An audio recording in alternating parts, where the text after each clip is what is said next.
It's about 5:30 this morning, and I'm going to be making a skinning knife out of this piece of rebar and then using this deer antler as the handle. Here we go.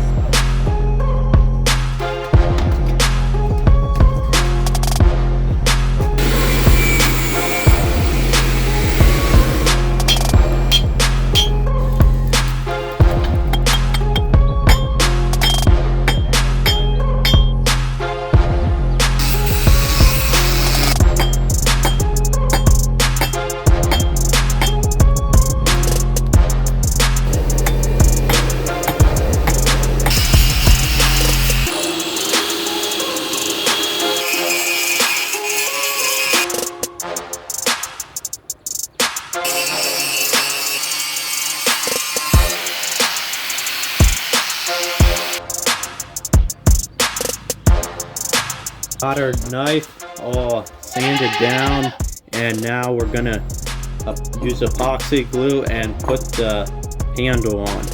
So here we go.